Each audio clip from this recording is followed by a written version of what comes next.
नहमदुहु व नुसल्ली अला रसूलिहिल करीम अम्मा बाद फनऊज़ बिल्लाहि मिनश शैतानिर रजीम बिस्मिल्लाहिर रहमानिर रहीम। मुअज़्ज़ज़ नाज़रीन सामीन अस्सलामु अलैकुम। आज हम 1965 की जंग में पाक फ़ौज के मेजर ज़ियाउद्दीन अब्बासी दुश्मन से लड़ते हुए शहीद हुए।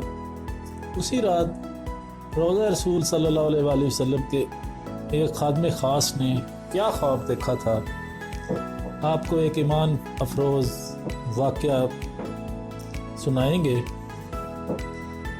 नामवर कॉलम नगार मज़हर बरलास अपने कॉलम में लिखते हैं, मैं खामोशी से उनकी बहस सुनता रहा। वो तरह तरह के फ़लसफ़े बयान करते, फिर इन फ़लसफ़ों पर बहस करते। फिर कुछ लिबरल्स और कुछ सियासतदानों ने पाकिस्तान के मुतल्लिक़ अजीब-ओ-गरीब बातें की, कुछ ने फ़ौज पर भी तनकीद की। मैं ये सब खामोशी से सुनता रहा। वो सब मेरी मुसलसल खामोशी पर हैरान थे। कहने लगे, कुछ तो कहिए, हम तो आपको सुनने बैठे हैं। मैंने अर्ज़ किया कि शेख साथी ने कहा था, जवाब जाहला बाशुद खामोशी। वो सब चौंक उठे, मगर यहाँ तो सब पढ़े लिखे थे। मैंने फिर अर्ज़ किया, जी हाँ, मैं इसका मुज़ाहरा देख रहा हूँ। आप सब तालीम याफ्ता हैं, मगर इल्म व अदब से आरी हैं। शायद तहज़ीब ने आपको नहीं छुआ, वरना कुछ तो मुहज़्ज़ब होते।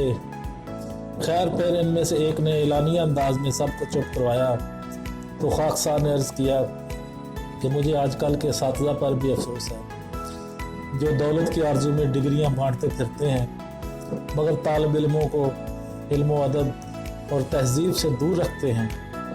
अल्लाह करे ये दौलत कम अज़ कम तालीम की जान तो छोड़ दे, तो तालीम को तिजारत बनाने वालों को दूसरे बिज़नेस अता हो जाएं। आप सब लोगों के खामोश हो जाने का शुक्रिया। बस साल के आखिरी दिन मेरी आपसे एक ही दरख्वास्त है कि पाकिस्तान से मोहब्बत करो, पाकिस्तान की कदर करो। ऐसे सियासी रहनुमाओं और दानिश्वरों की पैरवी छोड़ दो जो तुम्हें वतन से दूर रखते हैं, जो पाक फ़ौज की खामखा मुखालफत करते हैं। ना तो मैं फ़ौजी हूँ, ना सियासतदान हूँ, और ना ही दानिश्वर। एक अदना सा पाकिस्तानी होने के नाते आपसे दरख्वास्त कर रहा हूँ कि पाकिस्तान की कदर करो। पाकिस्तान कुदरत का ख़ास तोहफ़ा है।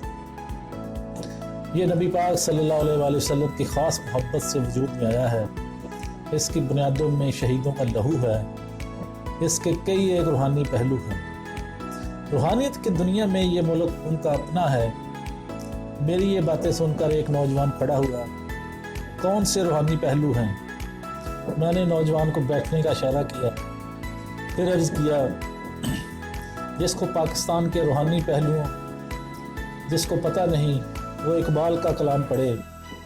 उसे चाहिए कि वो कायदे आज़म के ज़िंदा ख्वाबों को तलाश करे, जंगों में होने वाले वाक़यात पढ़े, सूफ़ी बरकत अली लुधियानवी की बातें सुने। आज साल का आखिरी दिन है, सिर्फ एक वाक़या सुना देता हूँ। ये 11 सितंबर 1965 का दिन था।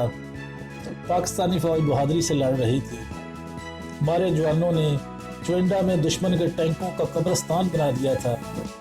ज़िला सियालकोट ही में चोइंडा से थोड़ा दूर फलवार के मुहाज पर पाक फ़ौज के टैंक आगे बढ़ते जा रहे थे कि दुश्मन की तोप का एक गोला इस टैंक को आ लगा, जिस पर मेजर ज़ियाउद्दीन अब्बासी थे। वो शहीद हो गए। जंग के खात्मे पर 17 जुर्रत वसूल करते हुए मेजर अब्बासी शहीद के वालिद से सदर अयूब खान ने उनकी ख्वाहिश पूछी। उन्होंने उम्रा करने की आरज़ू ज़ाहिर की। मेजर अब्बासी के वालिद को कुछ दिनों में उम्रे पर रवाना कर दिया गया। फिर एक रोज़ मदीना की फ़ज़ाओं में ये मंजर देखा। मस्जिद नबवी के सहन में बहुत से लोग बैठे थे। उनमें बैठा हुआ वो एक बुज़ुर्ग आंखों में आंसू लिए गुंबद खज़रा को देखता जा रहा था। उसका चेहरा आंसुओं से तर था कि ऐसे में रोज़ा रसूल का खात्मे ख़ास आया। लोगों से कहने लगा, तुम में से कोई पाकिस्तान से तल्लुक़ रखता है? आंसुओं से तर चेहरे वाले ने कहा, मैं पाकिस्तान से हूँ। उसने फिर पूछा, आप वाकई पाकिस्तान से हैं? बुजुर्ग शख्स बोला, जी हाँ। इस पर रोज़ा रसूल के खादम खास ने पूछा कि क्या आपने मेजर ज़ियाउद्दीन अब्बासी शहीद का नाम सुना है? बुजुर्ग शख्स ने कहा कि मैं मेजर ज़ियाउद्दीन अब्बासी का वालिद हूँ, मुझसे ज़्यादा इसका नाम किसने सुना होगा। ये सुनते ही खादम खास खुशी और मुसरत से आगे बढ़कर मेजर अब्बासी के वालिद के गले लग गया। उसने ना सिर्फ गले लगाया बल्कि बोसे लिए, हाथों को चूमा और फिर कहा, आप यहीं रुकें, मैं कुछ देर बाद आता हूँ। थोड़ी देर बाद खादम खास की दोबारा आमद हुई। वो मेजर अब्बासी शहीद के वालिद को अपने घर ले गए, जहाँ इज़्ज़त व एहतराम के साथ अपने अहल व याल के साथ खाना खिलाया। घर के तमाम अफराद बहुत इज़्ज़त से पेश आए। मेजर अब्बासी शहीद के वालिद हैरान थे, या इलाही, ये माजरा क्या है? मैं तो इन्हें जानता तक नहीं। मैं तो ज़िंदगी में पहली बार सऊदी अरब आया हूँ। इसी शशोपंज में खादम खास रोज़ा रसूल ने एक बार फिर से मेजर अब्बासी के वालिद के हाथों को बोसे देना शुरू किए और साथ ही हैरानी दूर करते हुए बोले, जब पाकिस्तान और हिंदुस्तान की जंग हो रही थी तो 11 सितंबर की रात मैंने ख्वाब में रसूलुल्लाह सल्लल्लाहु अलैहि वसल्लम को देखा कि वो अपने जलीलुल कदर सहाबा कराम के साथ बैठे हुए हैं। कुछ लम्हों बाद हज़रत अली रज़ी अल्लाह तआला अन्हु अपने हाथों में एक लाशा उठाए तशरीफ़ लाते हैं। नबी पाक सल्लल्लाहु अलैहि वसल्लम के पूछने पर बताया कि हमारे बनाए हुए ख़ास वतन के लिए शहीद हुआ है। फिर आपने सहाबा से फरमाया कि शहीद अब्बासी इसी तरह बहादुरी के साथ कुफ़ार के ख़िलाफ़ जंग लड़े हैं, जैसे आप मेरे साथ ग़ज़वात में कुफ़ार के ख़िलाफ़ लड़ते रहे हैं। फिर रसूलुल्लाह सल्लल्लाहु अलैहि वसल्लम समेत सब ने अब्बासी शहीद की नमाज जनाजा अदा की और हुक्म दिया कि इन्हें जन्नतुल बकी में दफन कर दिया जाए।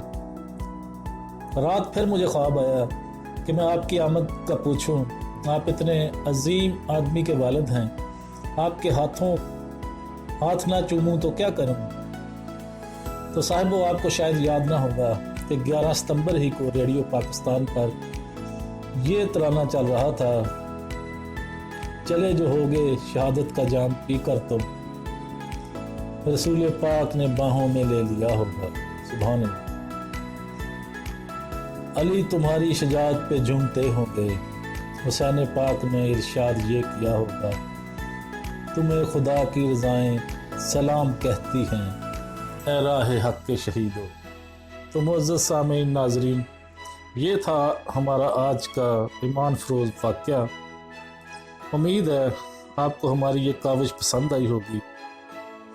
अगर पसंद आए तो इस वीडियो को लाइक और शेयर लाजमी कर दें और हमारे चैनल को सब्सक्राइब लाजमी करें और बेल आइकॉन पर क्लिक भी कर दें ताकि आने वाली हर वीडियो आप तक आसानी के साथ पहुंच सके। अब मुझे इजाज़त दीजिए। व आखिर दावाना अनिल हम्दुलिल्लाहि रब्बिल आलमीन।